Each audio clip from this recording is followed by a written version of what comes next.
Buenas tardes a todos.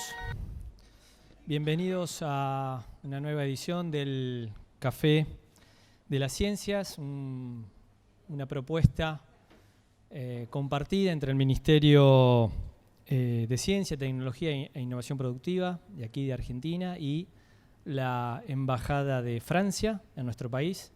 En particular quiero agradecerle a María Inés la invitación para poder moderar y compartir esta tan linda charla con dos amigos ahora, desde hace un ratito. Bueno, quienes nos acompañan, como siempre, en este Café de las Ciencias, es un investigador francés y un investigador argentino.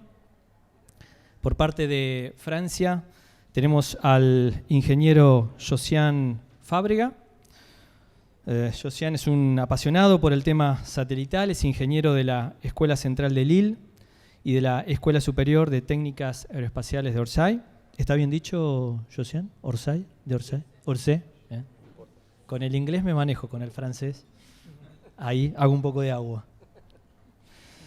Bueno, por más de 17 años, Josiane es director de varios programas espaciales en Airbus Defence and Space, en los ámbitos del transporte espacial, observación de la Tierra y misiones científicas, especialmente en lo que es misiones interplanetarias.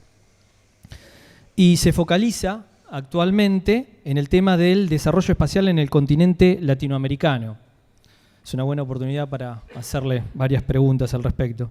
Sobre lo que son los aspectos institucionales, académico, industrial, en los temas de observación de la Tierra, ciencias y navegación. Por parte de nuestro compatriota, el doctor César Bertucci. César es licenciado en Astronomía por la Universidad Nacional de Córdoba. Es doctor en Planetología y Física Espacial en la Universidad Paul Sabatier de Toulouse, en Francia, trabajando en el equipo del magnetómetro de la misión Mars Global Surveyor, con beca de la Agencia Espacial Francesa. ¿Sí? Trabajó en ese programa y fue premiado por la American Geophysical Union. César realizó estudios de posgrado en el Reino Unido, participando en distintas misiones espaciales, como la famosa Cassini a Saturno, Venus Express, Mars Express y la tan famosa misión Rosetta, ¿sí? Y la especialidad de César son los plasmas magnetizados del sistema solar, con énfasis en evolución atmosférica de objetos no magnetizados, ¿sí? Nos vas a contar bien de qué se trata todo eso. Y es coautor en más de 35 artículos en distintas revistas internacionales. Bueno, es un placer tenerlos y atento a lo que nos puedan contar y luego abrimos una ronda de preguntas para indagar más al respecto.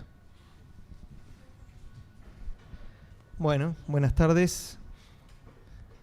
Bueno, ante todo quiero agradecer a los organizadores de este evento. La verdad que me pareció una muy buena idea y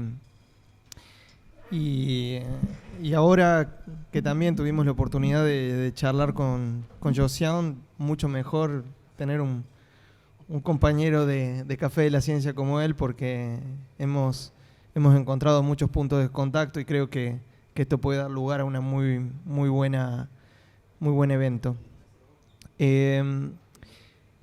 Bueno, lo que yo decidí contar un poco como disparador para que sepan más o menos, conozcan más o menos mi perfil y cómo yo abordo el tema de las misiones interplanetarias, se me ocurrió hacer algunos puntos, hacer algún que otro punteo de las cosas que me parecen importantes.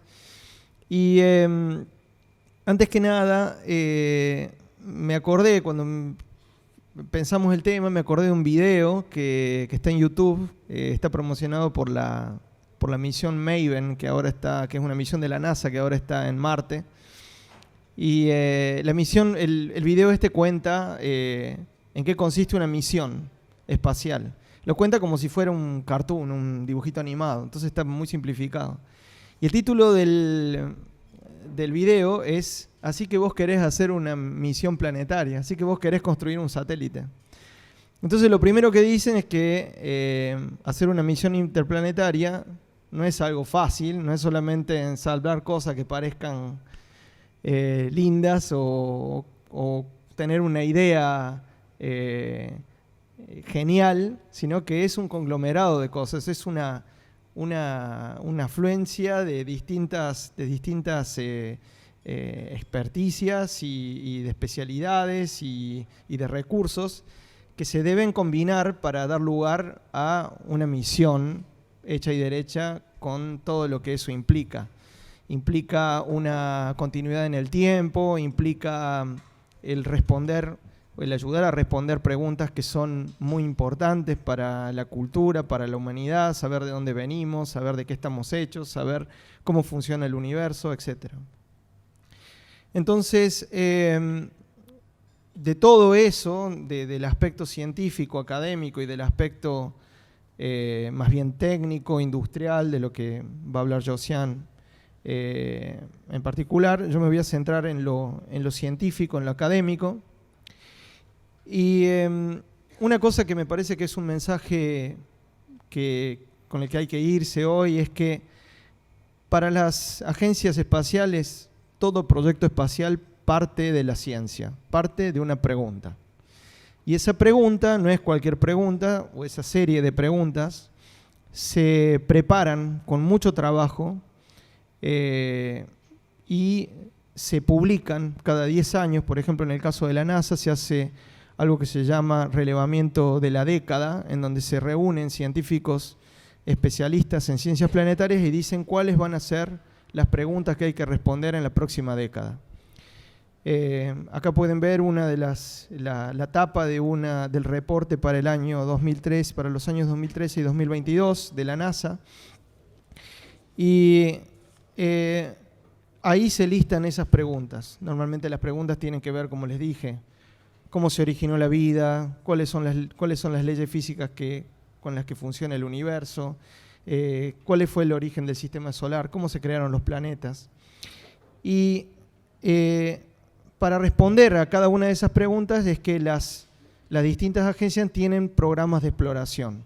Entonces, en el caso de la NASA, por ejemplo, está el programa de exploración de Marte, el programa de exploración de Nuevas Fronteras, el programa de exploración Outer Planets Flagship, de la que formó Cassini parte.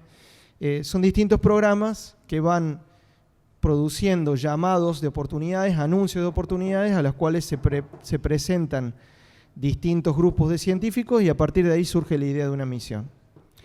Luego empieza todo, si esta propuesta es aceptada, empieza todo el proceso de desarrollo de la misión, y cuando la misión ya vuela y se han calibrado todos los instrumentos científicos, etc., se empieza a producir ciencia y viene una avalancha de ciencia durante el primer tiempo de la misión, y eso es muy importante porque, y más ahora, las misiones se alimentan de esos resultados iniciales para modificar el plan que se tenía originariamente. Eso se aplicó en el caso de Cassini, fue muy exitoso y nos permitió con Cassini hacer descubrimientos que fueron los descubrimientos centrales o más importantes de la misión, como por ejemplo encontrar un océano de agua líquida por debajo de la superficie helada de la Luna Encelado. Entonces eso se llama science planning, planificación científica. Se utilizan los resultados que se obtienen para modificar la trayectoria, para modificar la forma en la que se observa tal o cual objeto, etc. O sea que hay como una sinergia entre el proyecto y la ciencia que se produce. Luego, también los logros científicos juntos con el estado de la nave se utilizan para evaluar si se continúa con un proyecto o no. En el caso de Cassini tuvo 2 extensiones de misión, lo cual permitió a Cassini investigar a Saturno casi durante medio año de Saturno, que es aproximadamente 15 años. Entonces, el garantizar la extensión de esa misión requiere un esfuerzo enorme por parte de los científicos para poner en valor todo lo que se ha hecho hasta el momento y explicar por qué la extensión de la misión es tan importante. Y finalmente, también es muy importante garantizar la continuidad. Una vez que se obtienen todos estos resultados y que se han recolectado todos los datos de las misiones, preservar esos datos, archivarlos, pero a la vez disponerlos de tal manera que toda la comunidad científica pueda continuar usándolos. Y ese trabajo, créanme, es sumamente difícil. En este momento con Cassini estamos haciendo eso. La misión ya terminó el 15 de septiembre pasado y ahora estamos en el proceso no solamente de la evaluación, del análisis de los últimos datos, sino también de cómo archivar esos datos para que las futuras generaciones de investigadores puedan utilizarlos. Y brevemente voy a hablar de 2 misiones en las cuales yo participé directamente. La primera fue la Mars Global Surveyor, que fue una misión que inicialmente no preveía llevar los instrumentos que finalmente llevó. Yo, como vos dijiste, estuve trabajando con magnetómetros y el magnetómetro no estaba previsto estar arriba de la Mars Global Surveyor. Pero la misión anterior, que fue la Mars Observer, explotó cuando estaba entrando en órbita alrededor de Marte. Entonces, parte de esos instrumentos que se habían perdido de la Mars Observer pasaron a la Mars Global Surveyor, que era una nave que no estaba preparada para llevar a bordo un detector tal como el magnetómetro. Y se pudo lograr y se pudieron hacer mediciones muy importantes. Una de ellas fue el lograr concluir que Marte perdió su campo magnético hace 4.500 millones de años. Y eso fue sumamente importante porque sabemos que desde ese entonces Marte está siendo erosionado, su atmósfera está siendo erosionada por el Sol, y eso hoy nos permite, con la misión Maven, tratar de extrapolar hacia atrás y ver cuánta agua perdió Marte a lo largo de su historia.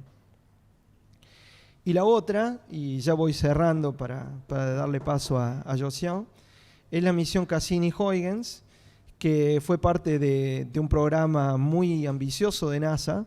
Cassini es la última gran nave de la NASA. Ya no va a haber naves tan grandes como Cassini. Fue el primer orbitador de Saturno y, como les dije, se extendió la misión 2 veces. Y cuento 2 principales puntos culminantes, hitos. La primera fue que por primera vez se pudo descender. La sonda Huygens descendió sobre la superficie de un cuerpo del sistema solar exterior, la luna Titán de Saturno.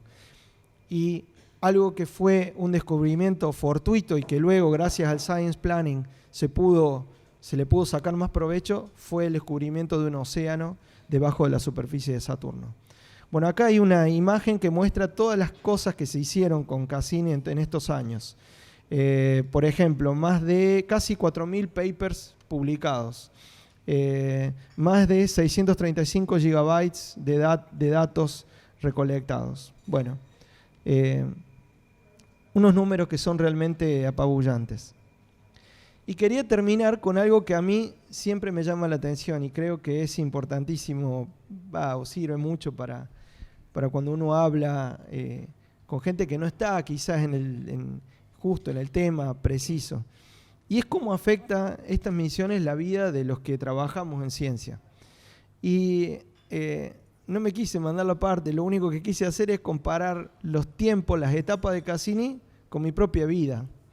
Y fíjense, cuando el proyecto Cassini surge, la idea de investigar Saturno surge, era el año 1984. Y yo estaba terminando la primaria recién.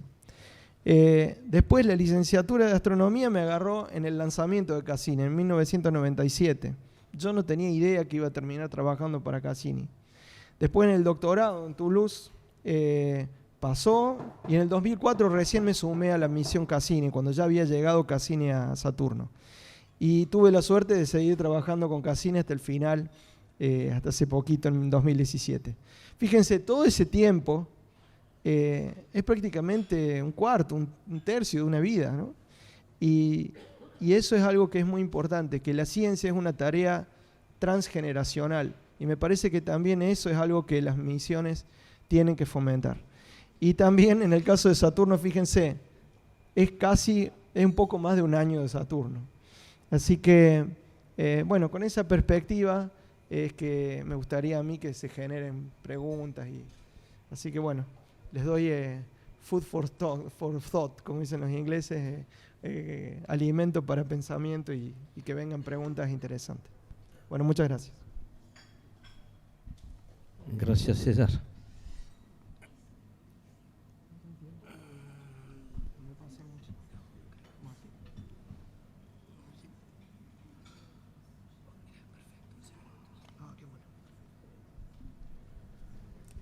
Bueno, gracias César por esta introducción. César ha dado unas características de las misiones interplanetarias. Dos ejemplos de misiones que fueron con un contratista principal estadounidense. Voy a hablar un poquito más de mi continente. Soy francés, de Toulouse, donde estudió César unos años. Voy a hablar más precisamente de unas sondas europeas. Bueno, la primera pregunta, voy a dar la respuesta, César lo ha dicho ya. Las razones son esencialmente científicas. Hay muchas misiones espaciales de observación de la Tierra, de telecomunicaciones o de navegaciones que no tienen un contenido tan fuerte bajo el punto de vista científico que las misiones interplanetarias. Alors, la razón es que los objetivos en general son objetivos de muy alto nivel. He puesto en la diapositiva unos ejemplos, explicar la formación del sistema solar. Por el momento no hemos enviado una sonda afuera del sistema solar. La sonda que es la más lejana actualmente se llama Voyager 1, que fue lanzado exactamente 40 años atrás y que se ubica más o menos a 100 unidades astronómicas. Una unidad astronómica es la distancia Tierra-Luna. Es decir, 40 años por ir a un lugar que no es, que es más o menos la heliosfera, es decir, el fin de las zonas donde podemos ver el campo magnético, electromagnético del Sol. Bueno, es decir que vamos a hablar únicamente de sondas que volan al interior del sistema solar. El comportamiento de los otros planetas también nos puede indicar muchas cosas. Por ejemplo, en Venus hay un efecto hibernador muy fuerte, con una presión a nivel del suelo de 100 bar, una temperatura de 450 grados, una atmósfera a 90.9% de dióxido de carbono. Bueno, hay misiones a Venus que estudian la atmósfera y por qué este efecto es tan importante. También la búsqueda de la vida, que es un tema muy importante, y que la explicación de las varias misiones en los 20 años pasados de los americanos del norte, voy a utilizar la palabra de los gringos, a Marte. Los científicos tienen una obsesión actualmente de descubrir una forma de vida en nuestro sistema solar. Ha sido facilitado con las misiones que contienen no solamente un orbitador, es decir, una sonda que vamos a lanzar que va a orbitar a los alrededor de su blanco, pero también con aterrizador. Las misiones, los más recientes, contienen todas un aterrizador, como las misiones a Marte o la misión Rosetta. Bueno, indirectamente, este tipo de misión es también una fuente de gran desarrollo tecnológico y técnico, porque voy a decir, las misiones científicas son al espacio lo que los Fórmula 1 son al ámbito automóvil, es decir, el tope. Ahora, los actores mundiales, lamentablemente, son muy pocos. 6 agencias han lanzado sondas interplanetarias. La NASA de los gringos, Roscosmos de los rusos, con una fase de competición muy intensa en los años fines de los años 50, 60, 70. La ESA, Agencia Espacial Europea, China, Japón y India. No hay otra agencia en el mundo que han desarrollado sondas interplanetarias. He trabajado esta diapositiva unos días atrás, en primer lugar para verificar que no había otros países. Los países son en la línea encima horizontal, Estados Unidos, Rusia, Europa, Japón, China, India. Y en la columna en la izquierda son los blancos. Mercurio, Venus, también la Luna. Podemos ver que la Luna ha sido sujeta a intensas sondas, lanzamiento de sondas en el pasado y los otros planetas del sistema solar. La matriz es muy blanca, es decir, muy vacía. Pocas misiones en total, un total alrededor de 250, no puedo leer fácilmente, 271, posiblemente me equivoqué. Y hay planetas que fueron solamente una fuente de investigación de la parte de los Estados Unidos. Uranus, Neptuno, por ejemplo, Saturno también, no mucho misión, han sido lanzados. En la parte baja hay las misiones, las sondas dedicadas a los asteroides o los cometas. Bueno, la diferencia entre ambos es que un cometa es una bola de nieve, más o menos, con polvo. Los asteroides son telúricos o contienen metales, como níquel, como el hierro, son de masa en general mucho más importante. Muy pocas misiones a asteroides y tampoco muy pocas misiones a cometas. Es decir, que hay mucho trabajo que hacer para completar el estudio de varios planetas y de muchos de los asteroides y cometas que tenemos en el sistema solar. Ahora, en una diapositiva, las realizaciones, las más recientes europeas de la ESA, European Space Agency, Agencia Espacial Europea.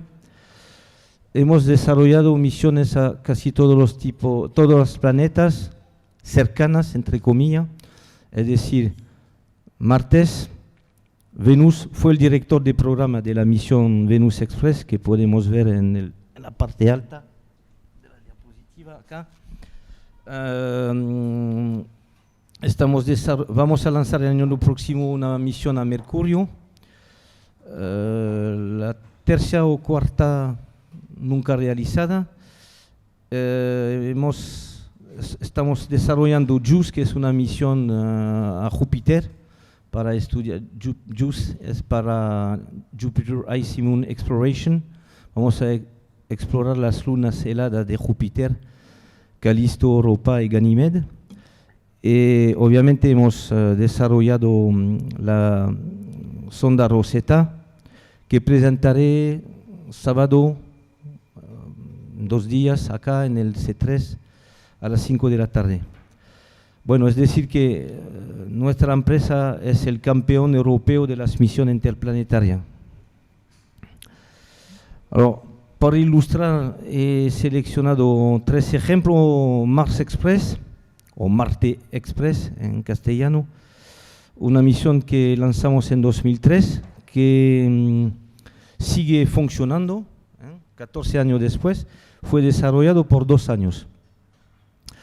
Objetivo principal, cartografía superfina de la superficie hasta 1 metro de resolución, estudio de la atmósfera de Marte, que es una atmósfera muy fina, ¿sí? Y la búsqueda de marca pasada de agua líquido en el suelo, hielo en los polos, que fueron detectados en 2004 por un instrumento a bordo. No agua, no podemos tener agua líquida en Marte. La presión es tan baja que el agua pasa de la forma de hielo directamente a la forma de vapor. Se llama la sublimación, sin pasar por el estado líquido, porque la presión es muy baja. Bueno, obviamente una parte de la misión fue dedicada a la detección de marcas de vida. Nada fue detectado. Rosetta estudia del cometa Chury. No voy a dar mucho detalle, presentaré la misión de manera más larga o más detallada sábado. Ellos, la misión que mencioné pero en la diapositiva anterior, la misión, el objetivo número 1 es de detectar marcas de vida en las lunas heladas, en particular Europa. Sabemos que Europa tiene una capa de hielo de entre 60 y 100 kilómetros, abajo de la cual hay un océano de agua líquida. Bueno, de vez en cuando la capa de hielo se fractura y podemos observar GESER y detectar si hay una vida muy simple, pero en el agua de Europa. Bueno, muchas gracias. Voy a pasar la...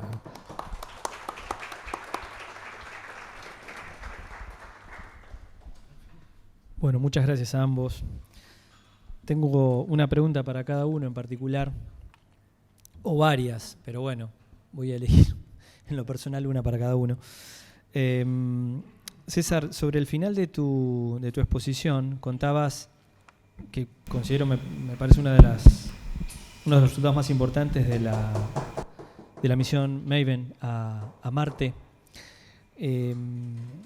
Cómo va perdiendo, por no tener un campo magnético, ¿sí?, el planeta, cómo va perdiendo su atmósfera a causa básicamente de lo que es el viento solar, ¿no?, la presión de la radiación solar. Y contabas que midiendo esa tasa de pérdida uno puede extrapolar hacia el pasado y no solamente tener una idea de cómo era la atmósfera de Marte en el pasado, sino la pérdida de agua. En ese sentido, y con la importancia que tiene el agua en Marte y los años venideros en cuanto a la exploración del planeta, ¿se tiene alguna idea de cuánta agua pudo haber habido en Marte en el pasado? Mira, el principal, el número de escape de agua hoy se sabe. Se hacía una broma de que se perdía una hamburguesa con queso por segundo de agua en Marte, como para hacerlo, creo que eran 200, 300 gramos, una cosa así. El tema es que para extrapolar hacia atrás hay que pensar cómo funcionaba el Sol, no solamente cómo era Marte antes, sino también cómo era el Sol. Entonces, dependiendo de los modelos de emisión de viento, bueno, para explicar un poquito, el Sol no solamente emite luz, sino que además tiene una atmósfera que se llama corona, y esa corona, como el vacío, como el espacio está vacío, la corona se expande hacia todo el sistema solar, generando un viento, como un viento que tenemos acá en la Tierra, pero es un viento muy tenue. Y la otra característica que tiene el viento solar es que los átomos que conforman ese viento han perdido sus electrones. Entonces están los electrones por un lado y los iones por el otro. Entonces no solamente es un viento que uno puede deflectar con un obstáculo duro, sino también con un campo magnético, con un campo eléctrico. Ahora, lo que hace ese viento es que alcanza velocidades supersónicas, y cuando llega a los planetas, ese viento, hay procesos microscópicos que estudiamos nosotros, y que el viento es como si se llevara los iones de las atmósferas de estos objetos. Entonces, eso por un lado. Ahora, ¿cómo fue el viento solar antes? Todavía no se sabe. Se cree que podría haber sido más intenso. Entonces, lo que se termina haciendo es una cuenta de cuánta agua se podría haber perdido. Entonces, y ahí varían mucho los valores. El equivalente que se calcula es el equivalente en profundidad de un océano que cubra todo el planeta. Y eso va de 3 metros a 30 metros, más o menos, de agua, de profundidad de un océano global en Marte. Pero esos números se van a ir refinando a medida que conozcamos un poco más qué es lo que le pasó al Sol, no solamente a Marte en el pasado. Clarísimo, muchas gracias. Josiane, has trabajado en todas las misiones, impresionante. Una de las misiones más exitosas de Europa en tal sentido fue, y que llama la atención al día de hoy, obviamente, es Rosetta. Y uno tiene una idea de que cuando uno envía una nave al planeta, no solamente cuando está en el planeta, sino para llegar a destino, uno utiliza la fuerza gravitatoria del Sol y de los planetas para ahorrar combustible, etcétera, etcétera. Y cuando llega al planeta, en muchas misiones a través de un frenado de la nave, entra en órbita a partir de utilizar la gravedad propia del planeta. Me imagino el desafío, porque obviamente no es mi tema y no lo conozco, pero me imagino el desafío que debe haber sido entrar en órbita en un cuerpo como un cometa, en donde prácticamente la gravedad es despreciable para entrar en órbita justamente. ¿Con qué se encontraron y cómo pudieron resolverlo? Sí, fue una dificultad de la misión. Es verdad que el campo gravitacional de Chury es el nombre en corto de Churyumov-Gerasimenko, del cometa. El campo gravitacional es 100.000 veces más bajo, 100.000 veces que la gravedad al nivel del Sol, acá, del suelo, perdón. Entonces, la travesía de Rosetta debe ser calculada de una manera muy precisa para evitar un frenaje fuerte al momento de la encuentra con el cometa. Es decir, que las cosas se van a manejar. En primer lugar, tú tienes razón, no podemos inyectar directamente de la Tierra, los cohetes no son capaces. Para decir las cosas de manera simple, después de Marte es imposible ir sin utilizar la asistencia gravitacional. ¿Qué es la asistencia gravitacional?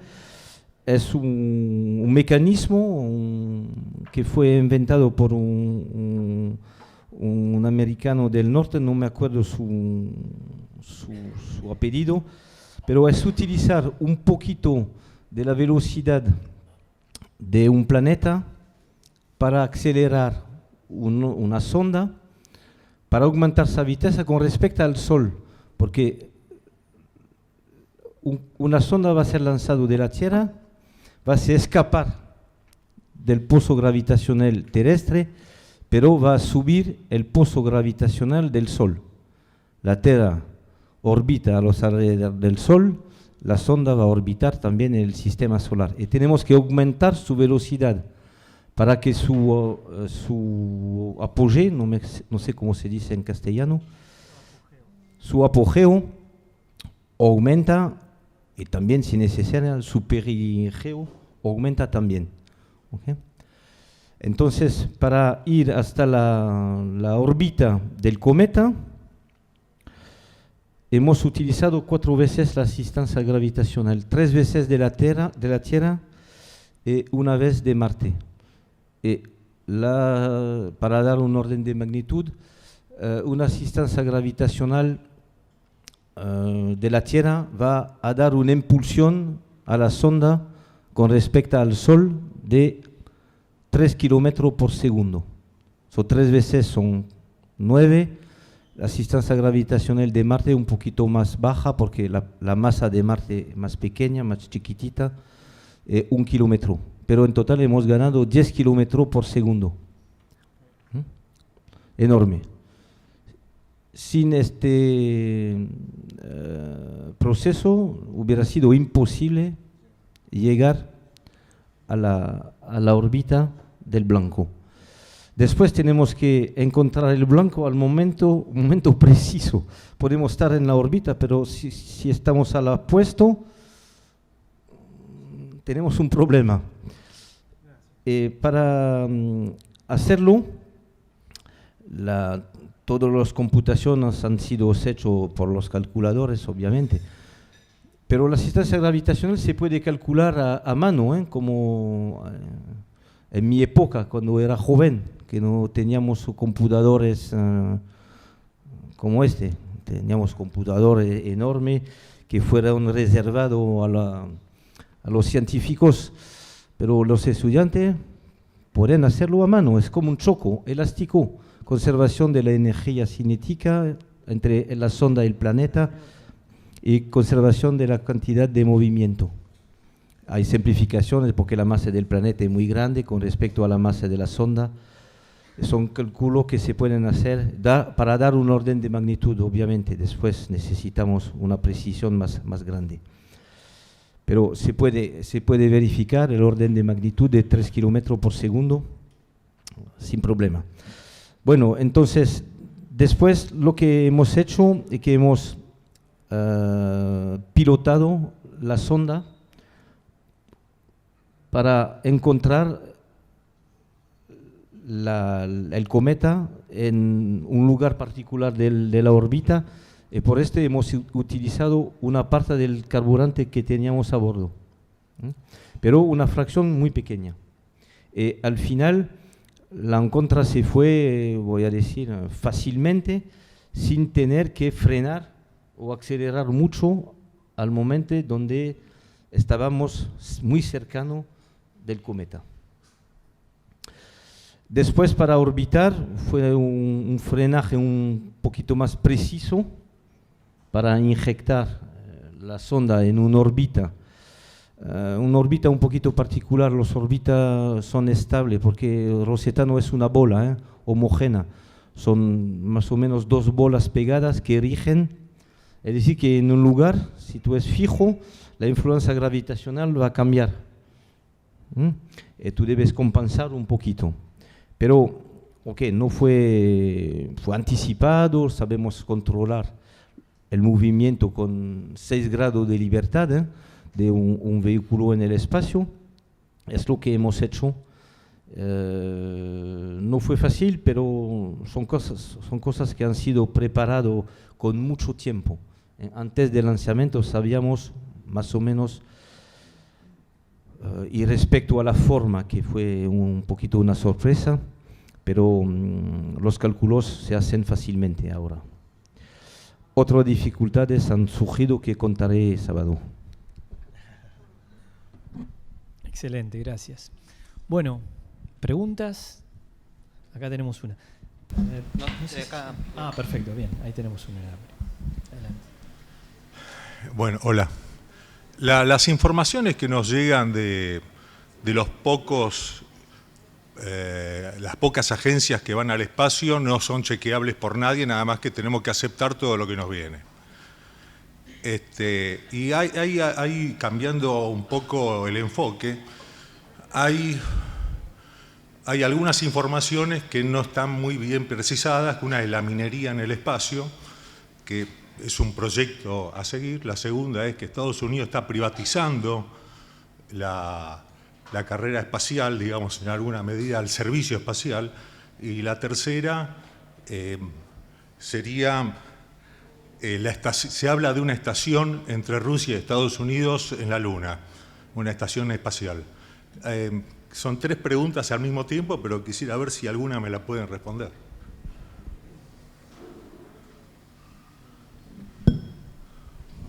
Bueno, no soy jurista, soy un ingeniero.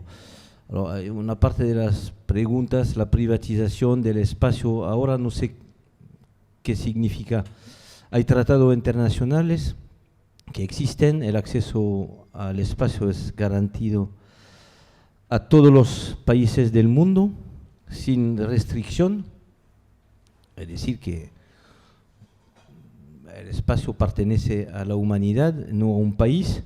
Bueno, yo sé que hay tentativa de los americanos de influenciar un poquito este tema, pero pienso que si ellos son solos, hay poca chance de cambiar nada.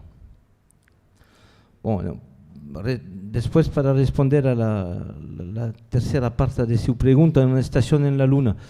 Bueno, ahora hay mucho proyecto por ir a Marte. Unos de este proyecto necesitan asamblaje en órbita baja con una estación como la Estación Internacional que exista actualmente, que está en órbita.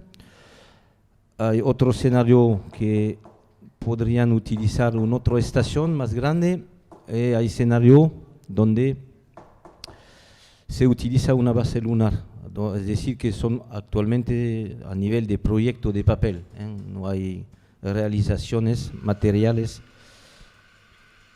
concretas en esta dirección. Olvidé un parte de su minería. Oh, sí. ¿Minería de qué? ¿De hierro o de oro? Bueno, sí, en la Luna hay cosas que se podrían ser de gran interés, pero de nuevo, por el momento es un poquito un tema de especulación.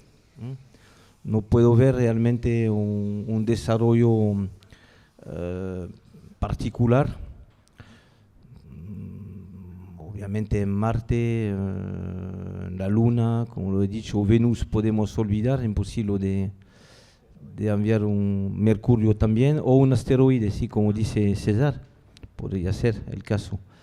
Pero por el momento es un poquito de la ciencia ficción, ¿eh?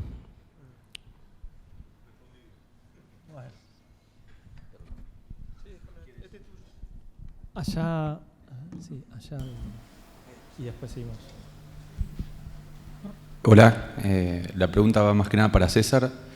Entiendo que en los últimos años se avanzó en Argentina con respecto con el plan satelital en la materia espacial y quería saber qué proyectos hay a mediano y largo plazo en Argentina y si hay planes en conjunto con otros países de Latinoamérica, si es que los hay, de desarrollar una misión interplanetaria o...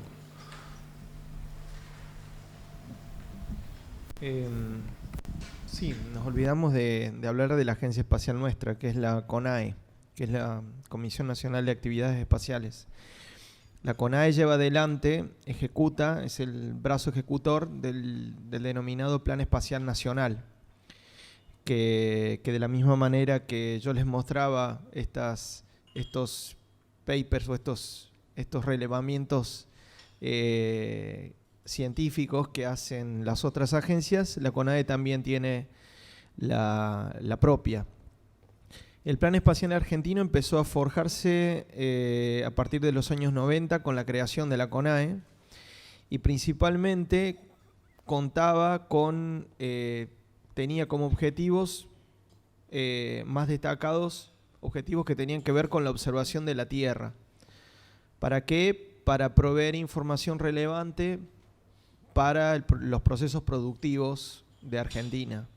Entonces, todo este tiempo se ha estado focalizando más en eso que en la exploración, mirar hacia afuera, como sería.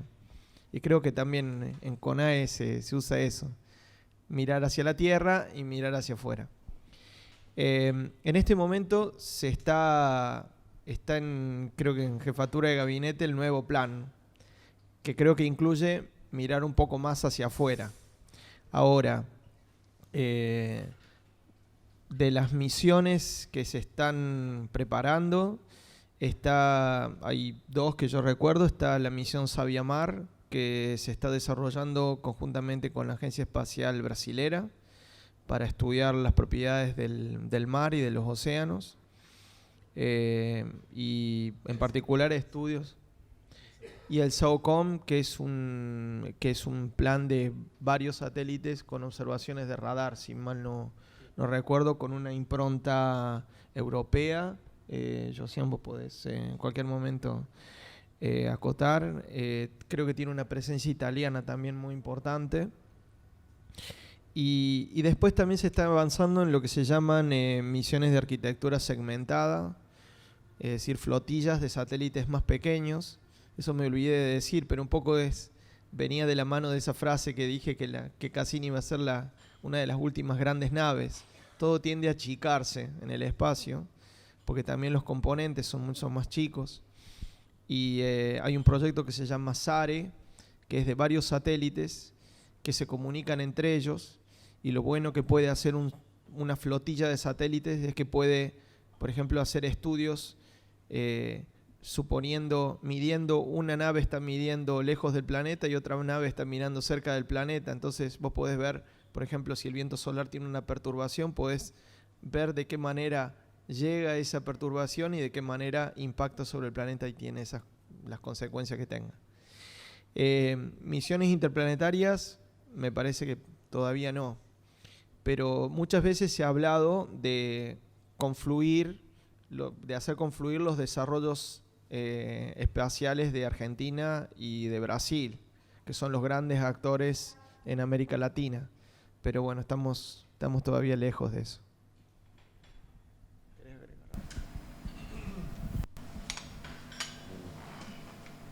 Sí, César ha dado un resumen muy preciso del programa satelital o espacial argentino. Bueno, como él lo ha dicho, el gabinete actual está preparando un nuevo plan. El plan anterior se terminó en 2015, si me acuerdo bien. Un poquito de atrás, pero pienso que es para tener una reflexión, entrar en el ámbito espacial o continuar, porque Argentina tiene un rol de pilar en el continente. Argentina es el único país, conozco bien toda América Latina, todas las agencias, no es pejorativo lo que voy a decir, pero Argentina es el único país que sabe tener el rol de contratista principal para desarrollar un satélite. Todo no se fabrica en su país. El computador de bordo puede ser comprado en el mercado, los paneles solares, que es un poquito más complicado, porque en general son específicos de una misión, pero hay muchas cosas que se compran, pero comprar un instrumento o un equipamiento espacial no es comprar un ordenador como en el supermercado. Hay una especificación técnica, un statement of work, un contrato. Okay. Manejar un programa espacial es mostrar que tú sabes manejar un gran programa, con riesgos, pero necesita presupuesto, obviamente. En general es una decisión estatal, más que de gobierno, estatal, es una inversión a largo plazo. Bueno, Argentina tiene su agencia, ha desarrollado ARSAT-1, ARSAT-2, está desarrollando SAOCOM, que va a ser lanzado el año próximo. Un día vendrá donde Argentina lanzará una misión, no sé a dónde, a la Luna o a Marte, sola o con otros países suramericanos, no sé. En mi presentación he mostrado Europa, no Francia. Bajo el punto de vista presupuestal y de inversión, Francia es la tercera potencia en el mundo en el tema espacial. Pero la mayoría de las misiones europeas han sido desarrolladas con los vecinos europeos, los alemanes, que son también muy potentes en este ámbito, los italianos, los españoles, y lo voy a mencionar, los ingleses. Bueno, es decir que en francés tenemos un refrán que dice: París no se construyó en un día. Es lo mismo en el ámbito espacial. Es complicado, muchos riesgos, necesito presupuesto en general enorme, que son una barrera adicional. Un país puede tener ingenieros científicos de alto nivel, los presupuestos no son extensibles y de vez en cuando puede ser un blocaje presupuestal que va a render imposible la realización de una misión de este tipo. Pero estoy seguro que con el nivel que tiene ya Argentina, todo es posible. Haciendo hincapié en el papel protagónico que juega nuestro país en Latinoamérica, que vos lo acabas de marcar, quiero remarcar el valor de las universidades nacionales argentinas, que con todos los vaivenes que tiene nuestro país, como tantos otros países, mal o bien nuestras universidades son un continuo durante décadas, algunas más de un siglo, un continuo semillero de recursos humanos de la más alta calidad. César es un ejemplo de ello. Hola. Ahí está. Mi pregunta va principalmente para Josiane y es ¿cuáles son los principales desafíos tecnológicos de desarrollar un satélite, una misión, una nave para una misión interplanetaria, sobre todo en comparación a un satélite de órbita baja, de observación de la Tierra?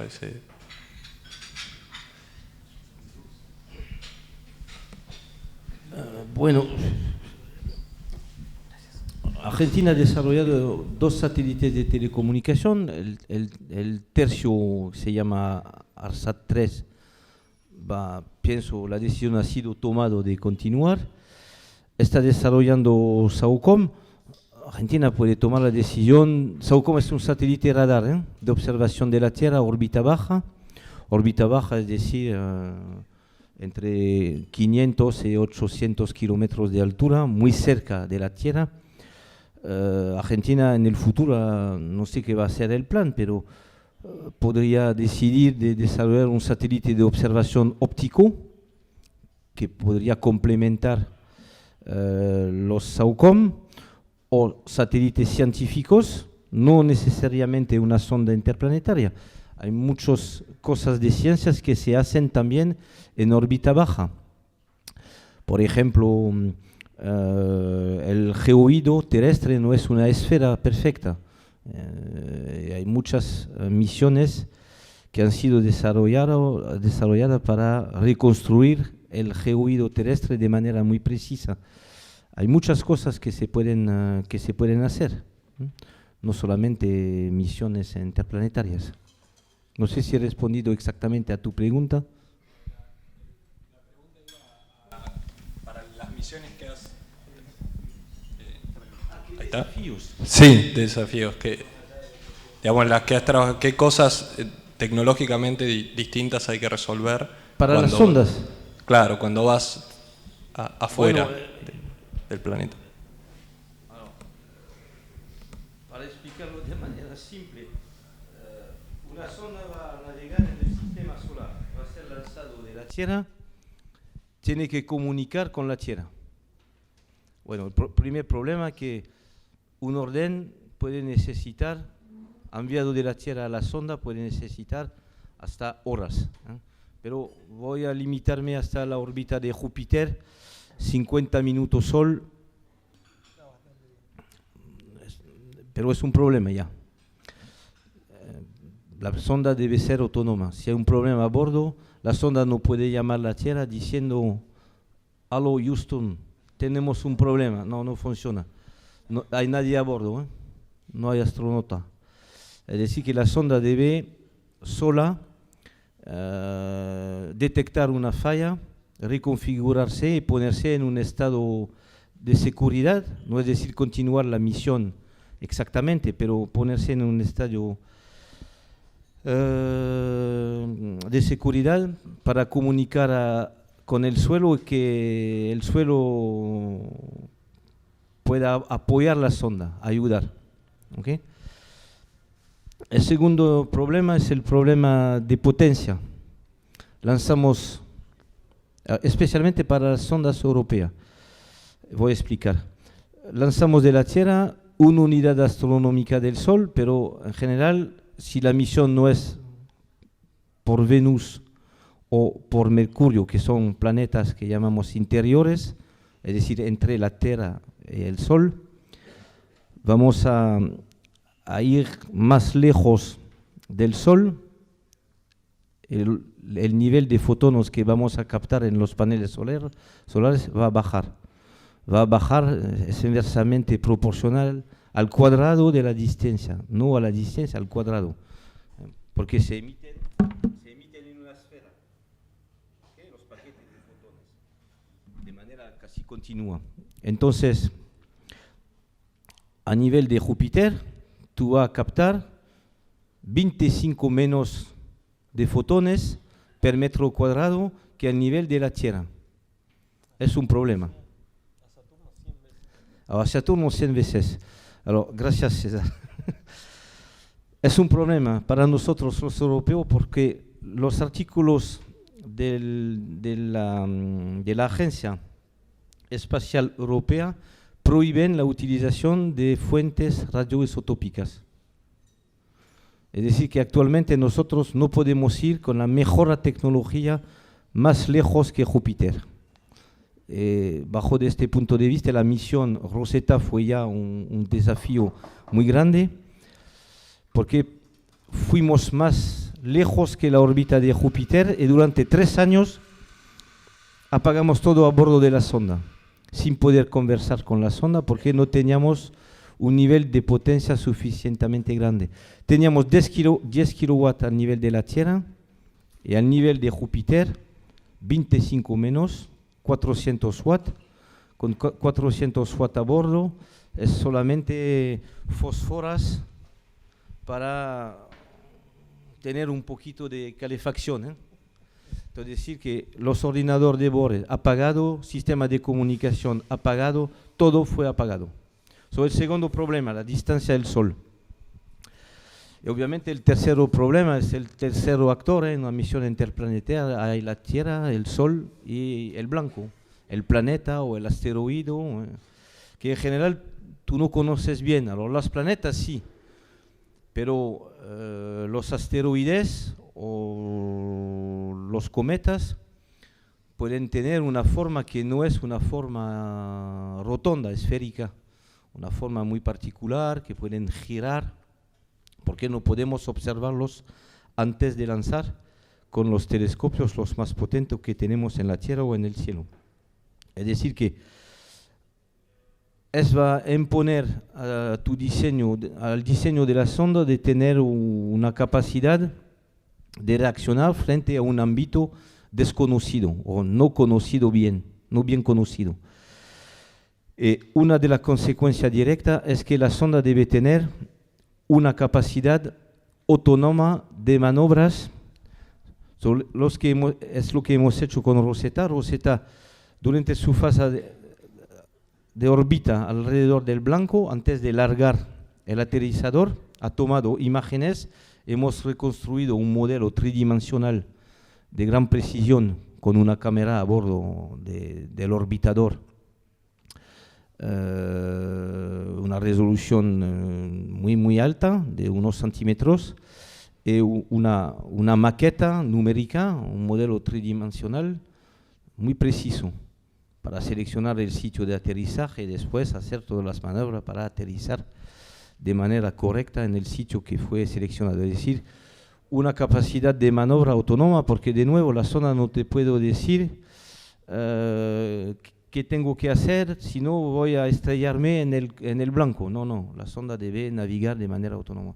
Entonces, la tercera dificultad, desafío de tener los algoritmos, el hardware para navegar a los alrededor de un planeta, de un cometa.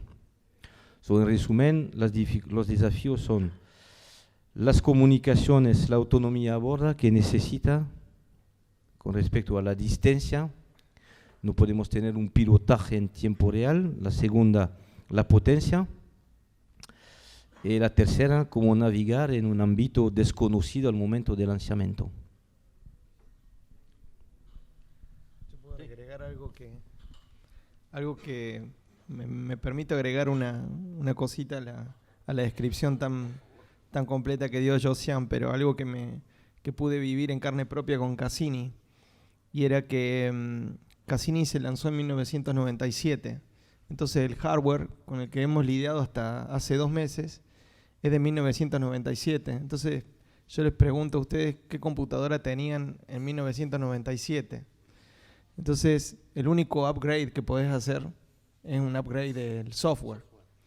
Y bueno, el tiempo luz a Saturno era 1 hora y media. Y cuando empecé mi postdoctorado, a fines de junio venía la inserción en órbita. Y una semana antes ya se había cargado, se había hecho el upload de todas las maniobras que debía hacer Cassini, entre ellas pasar en un intervalo, en uno de los gaps entre 2 anillos grandes. y si bien ese hueco entre dos anillos había menos partículas de anillos, nada quitaba que se pudiera estrellar con algo. Entonces, de manera preventiva se puso la antena de alta ganancia mirando en la dirección de la velocidad, como una especie de escudo protector.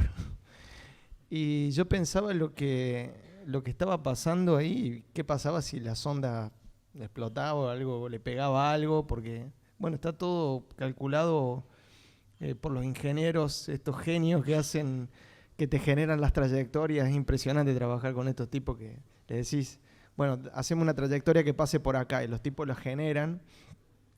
¿Qué pasaba si le pasaba algo a la sonda?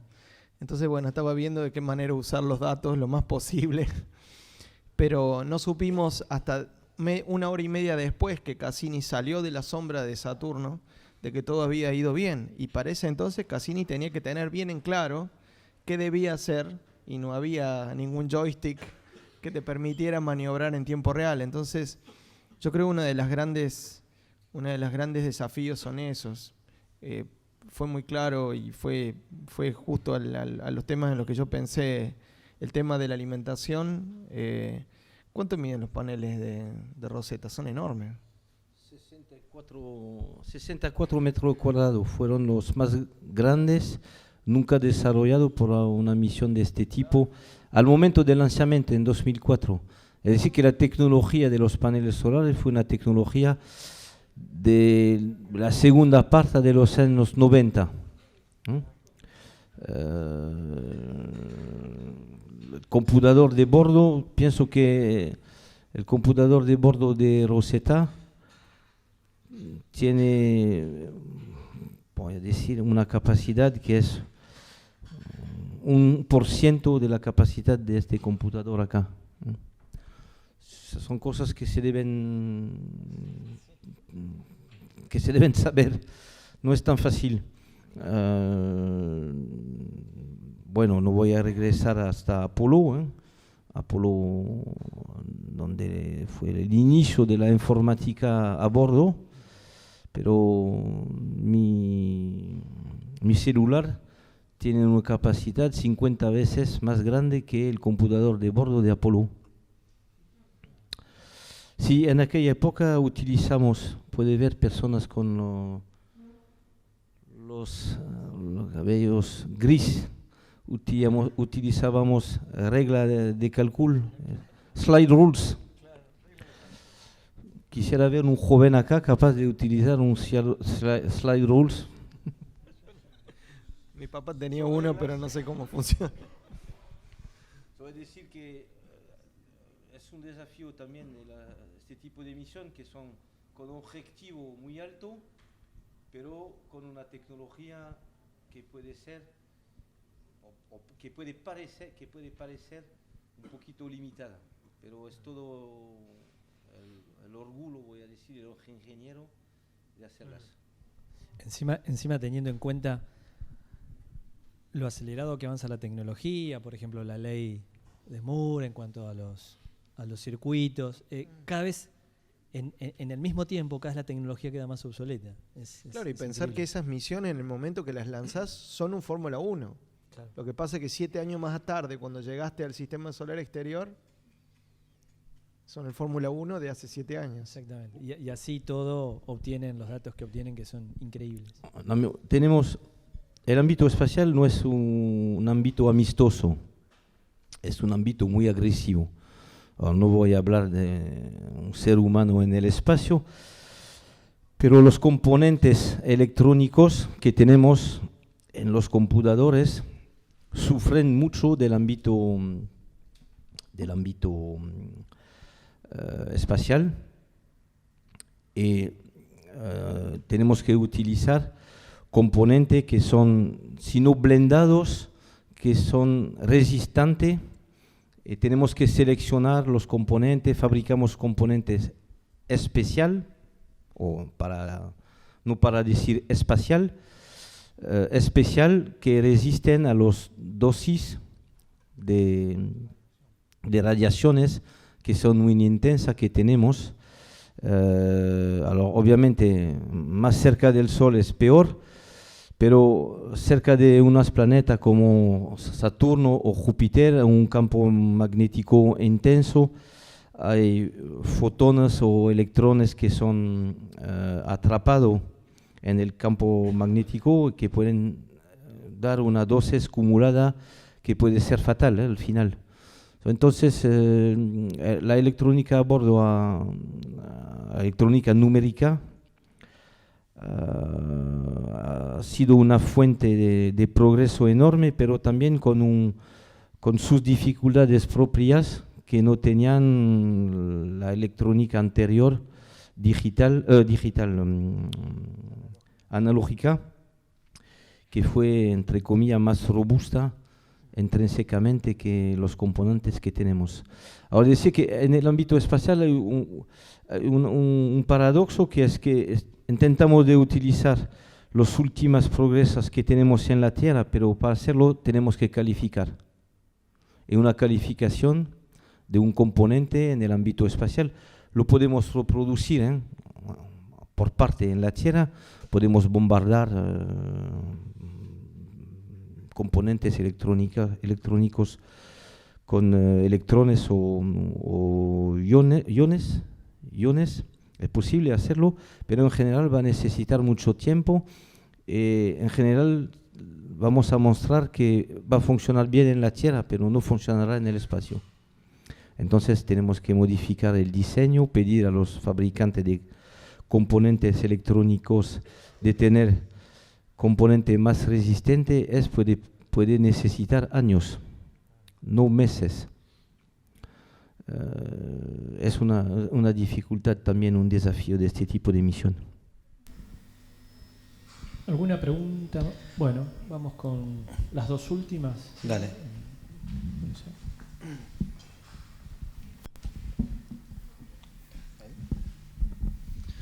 Mi pregunta es, si se está considerando para futuros proyectos o misiones la tecnología de propulsión solar sailing propuesta por Carl Sagan varios años atrás.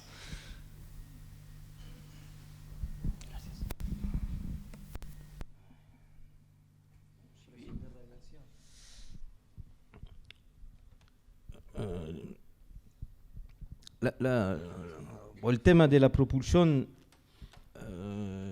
es un tema donde lamentablemente tenemos un nivel muy bajo.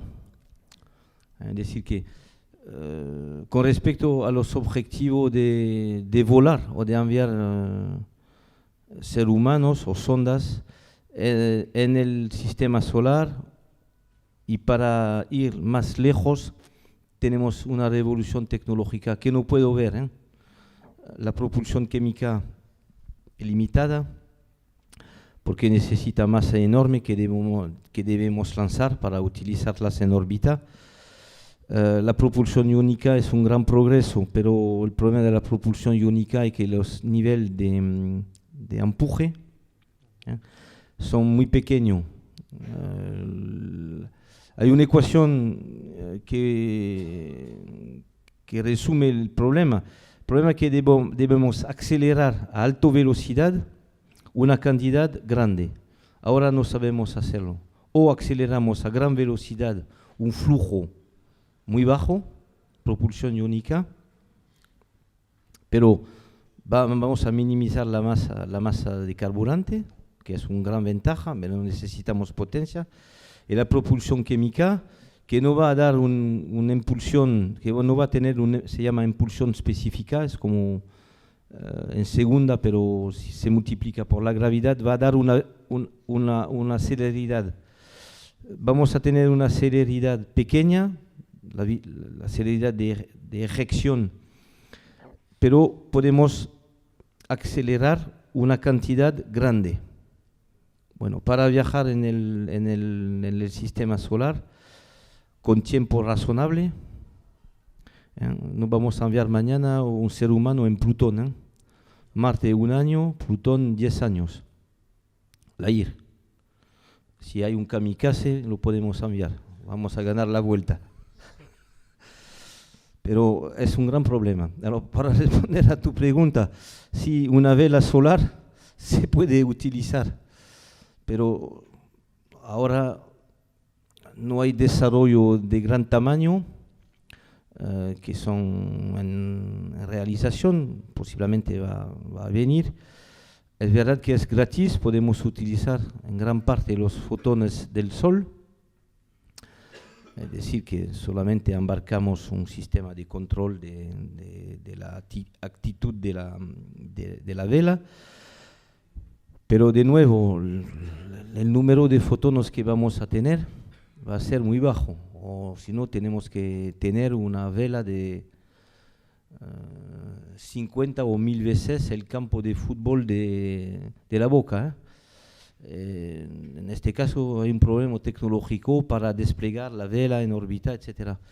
Es decir que para misiones que no son misiones tripuladas se podría utilizar posiblemente misiones prototipos, no sé cómo se dice, en los 10, 15 años que vienen, pero una misión de gran tamaño con un vehículo que tiene un peso de una masa de unas toneladas, no es para mañana. Me gustó que hayas mencionado a la Boca. Tenemos una pregunta desde redes sociales. Bien. Nos preguntan a cualquiera de los dos si saben cuándo será la primera misión en cooperación planetaria entre Estados Unidos y Argentina, o la NASA y Argentina, y cuándo podrá el primer argentino pisar la Luna. En cuanto a las misiones planetarias entre Argentina y Estados Unidos, bueno, un poco venía de la mano de la respuesta más temprano, que es que no hay, al menos por lo que yo conozco, no hay planes para llevar adelante una misión interplanetaria en donde participe Argentina directamente, ¿no? Yo, por ejemplo, estoy participando en los equipos científicos de la misión JUICE, pero no en algo que Argentina esté aportando un hardware o contribuya a algún proceso del proyecto en sí. Satélites hechos con cooperación con la NASA, los hay. De hecho, para empezar desde adelante para atrás, el SAC-D lleva a bordo un instrumento que es el Aquarius, que es un instrumento que se desarrolló en Estados Unidos y NASA confió en la CONAE para colocarlo a bordo del satélite SAC-D. Y más hacia atrás, antes de los ARSAT, hubo una serie de satélites científicos también desarrollados en colaboración con NASA, el SAC-A, el SAC-B y el SAC-C, que también llevaron instrumentación en común. Y bueno, y respecto a qué argentino pisará la Luna, no tengo información sobre algún candidato de nacionalidad argentina que esté, no sé si alguien conoce algún argentino que esté viviendo o en Europa o en Estados Unidos y que se esté entrenando, pero así que si ya no hay uno de ellos, pero como dice Josian, la gente que va a pisar Marte, ¿cómo es Josian? Sí. Nací el ser humano que pisará en Marte. No sé quién es, posiblemente un argentino, ¿por qué no? Vamos a ver. ¿Hay lugar para una pregunta más? Una y cerramos. Una y cerramos, bien. Bueno, te iba a preguntar, el tema del gasto, o sea, del combustible para las misiones. A mí se me ocurre, no sé, mandar un cohete que mande un tanque que esté en órbita el tanque y después usar ese tanque para ir a una misión más lejos, digamos. No sé si se puede, si alguna vez lo hicieron. Y otra pregunta es si saben ya por qué Marte perdió el campo, ¿cómo es? Que se llama el campo magnético. Empiezo yo por el final. Empiezo por lo magnético. Hay distintas teorías, no se sabe muy bien. Pero hay una teoría que es la teoría del dínamo, que hasta ahora se está salvando esa teoría bastante bien, tiene golpes y amenazas por todos lados, pero se mantiene. Según la teoría del dínamo, un campo magnético planetario se genera a partir del movimiento de fluidos conductores en el interior de los planetas, siempre y cuando haya convección, que es el movimiento que hacen las burbujas cuando hervís el agua, y además le agregues rotación. Entonces, esa teoría es la que explica hasta ahora por qué la Tierra tiene un campo magnético. La pudimos confirmar con Saturno, pese a que Saturno justo aparentemente violaba esa teoría, pero finalmente la teoría se satisfacía. Así que respiramos todos contentos. Y en el caso de dónde viene la energía que mueve, es como el que está antes del movimiento de ese fluido en el interior del planeta. En el caso de la Tierra es el magma que se está moviendo en las capas internas de la Tierra.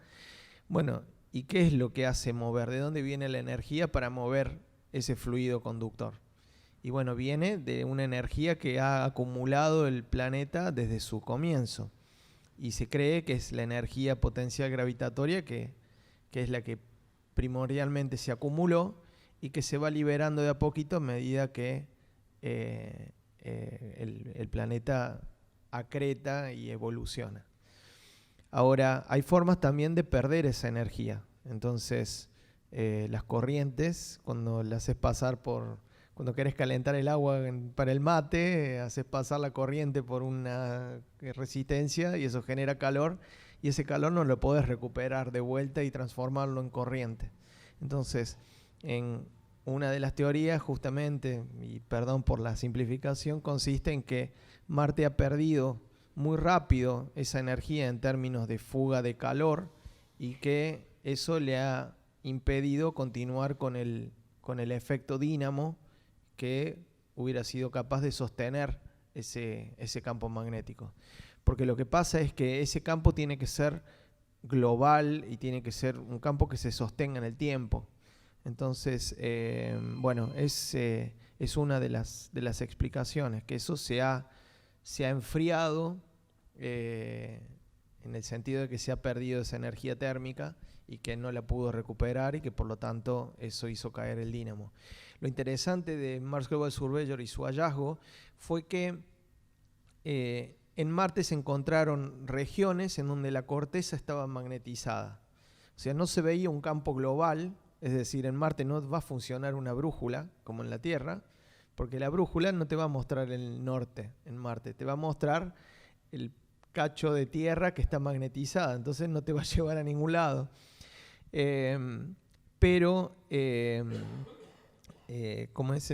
Lo que se vio es que había dos cuencas de impacto, dos grandes lugares en donde se sabía que había pegado un meteorito y que esas cuencas estaban desmagnetizadas. O sea, todo el resto estaba magnetizado y esas cuencas estaban desmagnetizadas.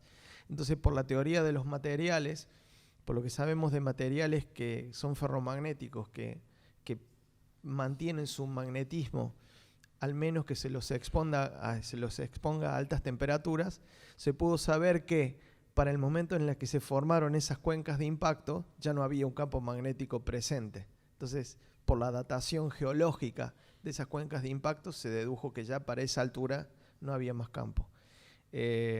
Bueno, y la otra pregunta era... Lo de los tanques de combustible, lo de los ¿no? tanques. Bueno, yo te la dejo... Yo no conozco. Bueno, no estoy seguro de entender la pregunta. Y después usar ese tanque de combustible que ya está en órbita en otra nave. Sí, es un escenario por ir a Marte, por ejemplo, de tener una base lunar donde se va a fabricar el carburante. Para escapar de la Luna es más fácil que de la Tierra. La masa de la Luna es un décimo de la masa terrestre. Hay escenario, sí, pero en este caso tenemos que utilizar materiales. Si no vamos en la Luna, ¿dónde vamos? Debemos utilizar una base. Si es una base, una estación en órbita baja, donde todo que tenemos a bordo de una estación internacional lo lanzamos de la Tierra. En este caso vamos a subir propelente, vamos a necesitar más cohetes. Las cosas no se crean a partir de nada. O utilizamos una base lunar, que puede tener ventaja con respecto a la fabricación de propelente, por ejemplo, pero no hay muchas alternativas posibles, no hay muchas.